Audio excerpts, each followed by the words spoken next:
अस्सलाम वालेकुम एवरीवन। कैसे हैं आप सब लोग? उम्मीद करता हूँ सब लोग खैरियत से होंगे। अल्लाह पाक सबको खैरियत से रखे। डियर स्टूडेंट्स, आज के इस वीडियो के अंदर हम बेसिकली बात करने वाले हैं वीयू की स्कॉलरशिप के बारे में कि वीयू की स्कॉलरशिप का क्राइटेरिया क्या होता है, वीयू किन किन लोगों को स्कॉलरशिप देता है, और जो लोग आपको कहते हैं जी बहुत ज़्यादा जीपीए रिक्वायर होता है स्कॉलरशिप के लिए, तो वो गलत कहते हैं आपसे। आज की इस वीडियो को देखने के बाद आपको कंप्लीट पता लग जाएगा कि वीयू किन लोगों को स्कॉलरशिप देता है, और अगर आपको स्कॉलरशिप चाहिए तो आप किस तरह आपको अप्लाई करना चाहिए। अगर आप बेटा बिल्कुल इसी तरह अप्लाई करते हैं तो इंशाल्लाह आपको स्कॉलरशिप मिल जाएगी और आपकी जो फीस की टेंशन है सेमेस्टर की वो ख़त्म हो जाएगी। तो चलिए आज की वीडियो स्टार्ट करते हैं। फर्स्ट ऑफ ऑल बेटा आपको कुछ इंपॉर्टेंट बातें जो जहन में रखनी होगी अगर आपको स्कॉलरशिप लेनी है तो। सबसे पहली बात कि इसके अंदर बेटा आपने जो अपनी बुक्स हैं उनकी जो एक अरेंजमेंट है वो वीयू के अकॉर्डिंग करनी है। अब वो अरेंजमेंट वीयू के अकॉर्डिंग करने का क्या मतलब है वो मैं आपको प्रैक्टिकली यहाँ पे बताता हूँ। सबसे पहले बेटा आप चले जाएँ यहाँ पे गूगल के ऊपर, ठीक है। अपना भी यहाँ पे वीयू कोर्स टाइप करें, वीयू BSSC स्टडी स्कीम।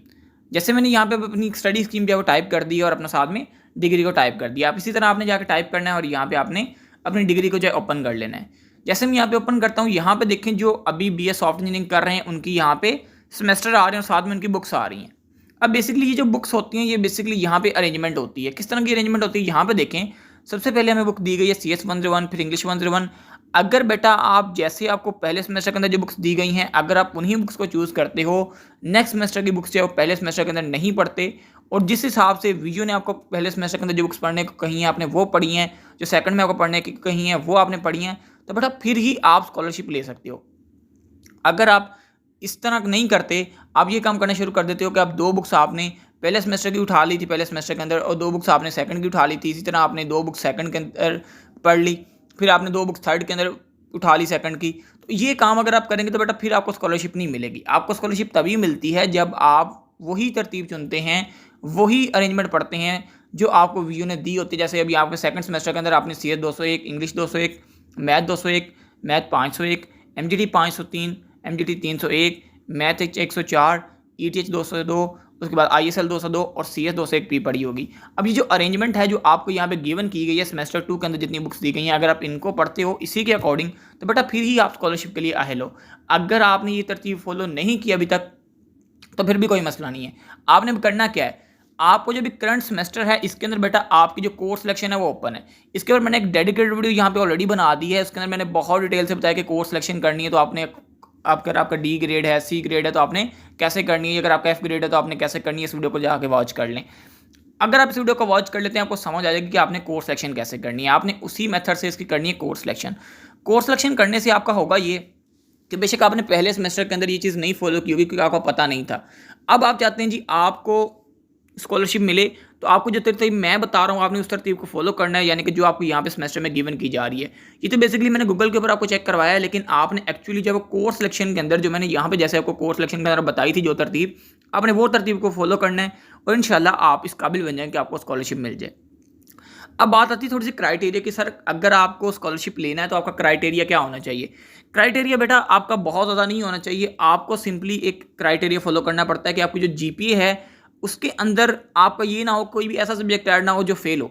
जैसे अभी मिसाल के तौर पे अभी मेरा सेकंड सेमेस्टर का रिजल्ट है या कह लें थर्ड का रिजल्ट है, तो उसमें कोई ऐसा सब्जेक्ट ना हो जो कि मेरा फेल हुआ हो, ठीक है ना। मेरी सारी की सारी बुक्स पास होनी चाहिए। अब बेशक मेरा पहले सब्जेक्ट सेमेस्टर के अंदर कोई बुक फेल हुआ था, मैंने अब मेरा सेकंड का रिजल्ट है तो सेकंड के अंदर मेरा जो पहले सेमेस्टर वाली फेल बुक थी वो मेरी पास हो चुकी है। तो मेरा इन शॉर्ट कहने का मतलब ये है कि जो भी आपका रिजल्ट आया है उसके अंदर आपकी कोई भी बुक बेटा फेल नहीं होनी चाहिए। पहले जो बुक्स आपकी फेल हो गई हैं उससे कोई कंसर्न नहीं है, लेकिन जो अभी आपका रिजल्ट आया है उसके अंदर कोई भी बुक आपकी फेल नहीं होनी चाहिए। अब बात करता हूँ मैं थोड़ी सी GPA की। GPA कितना होना चाहिए बेटा। GPA आपका बहुत ज़्यादा नहीं हो कोई मसला नहीं है। आपका GPA कम से कम जो है 2.5 से ऊपर होना चाहिए। अगर आपका GPA बेटा 2.5 से ऊपर है तो बेटा आपको स्कॉलरशिप दी जाएगी। अगर आपका GPA अच्छी है तो फिर आपको स्कॉलरशिप नहीं दी जाती।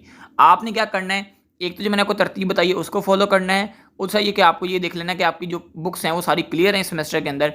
अगर क्लियर हैं तो बस फिर ठीक है आपको स्कॉलरशिप मिल जाएगी। अब कुछ स्टूडेंट ये भी क्वेश्चनिंग करेंगे कि सर अगर हमारा D ग्रेड आया किसी बुक के अंदर, बेटा बेशक आपका D ग्रेड आया हो बेशक C ग्रेड आया हो, लेकिन वो आपकी बुक क्लियर तो है ना। तो अगर आपकी बुक क्लियर है फेल नहीं है तो बेटा इट मीन कि आपको स्कॉलरशिप मिल सकती है, ठीक है।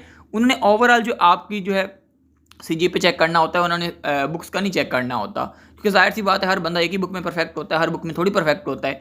इस वजह से उनको भी पता है और वो ओवरऑल GPA चेक करते हैं।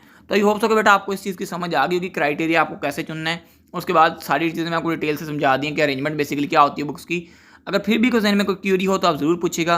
इंशाल्लाह नेक्स्ट वीडियो के अंदर मैं आपको डिटेल से बताऊंगा कि आपने अप्लाई किस तरह करना है। उसके अंदर भी हम बहुत सारी जो चीज़ें हैं छोटी-छोटी उनको फॉलो करेंगे। बट उससे पहले अगर आपने हमारे चैनल को सब्सक्राइब नहीं किया तो जल्दी जाकर सब्सक्राइब कर लें, साथ में बेल आइकन को लाजमी ऑल कर दीजिएगा। मिलते हैं जी अगली वीडियो में, तब तक के लिए इजाज़त दीजिए जी। अल्लाह हाफ़िज़ और अस्सलाम वालेकुम।